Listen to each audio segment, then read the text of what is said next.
tonight I want to do the first episode or part in a series that I want to do of the benefits and challenges of being a third culture kid.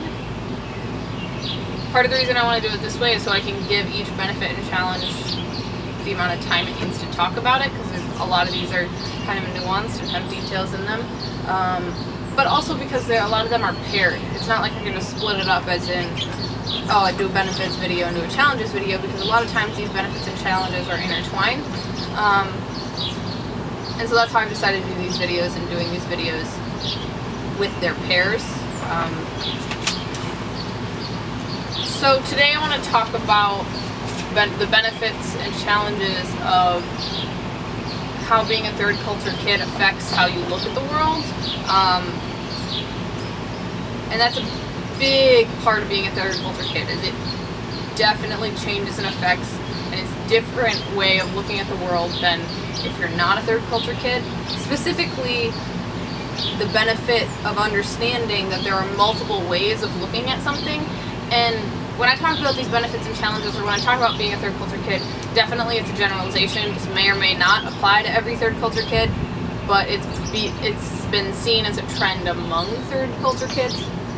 So that ability to understand that there are multiple ways to look at either a situation or a scenario or opinions or experiences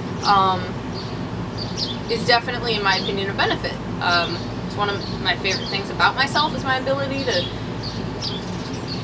understand that just because I experience something one way, or just because I think something or see the world in a certain way, doesn't mean that that is the reality for everybody else, and that doesn't mean it's the truth and the truth for everybody else.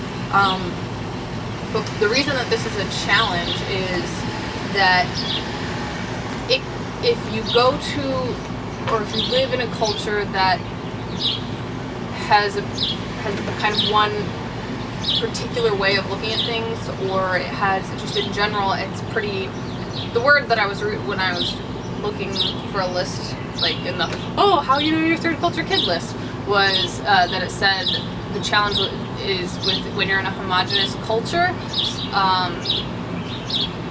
So a culture that just has kind of one culture, one way of thinking, one being, is your way of thinking, your outlook, your way of looking at these experiences can be seen as offensive or, what was the word?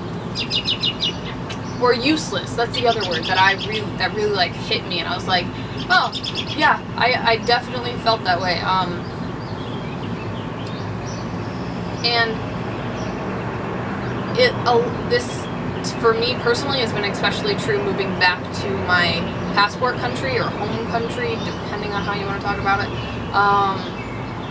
which is here in the States. And sort of my outlook being brushed off as sort of just, yeah, whatever, or unimportant, or just sort of out there, things like that, which this definitely is the reason I'm starting with this one, is because this ties into the other challenges and other things that we're going to talk about, such as identity and just sort of community, things like that. When you have people sort of viewing your opinions or your outlook as useless or offensive, it starts to feel like they're treating you that way. And that's one of the big challenges of being a third culture kid, is having a different view and people not seeing it as a valid view.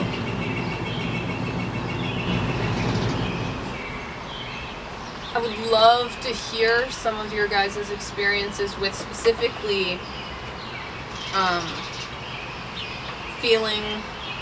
people feeling your viewpoint as offensive or useless.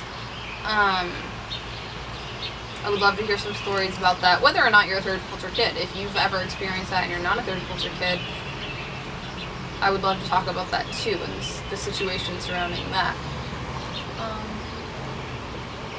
So leave those stories in the comments. If you have any particular challenges that you want me to talk about, leave those in the comments. Whatever, just say hi in the comments. I don't really care. If you want to hear more on this series of the benefits and challenges of being a third culture kid, subscribe. And I think that's all for today. You guys have a wonderful day. Bye.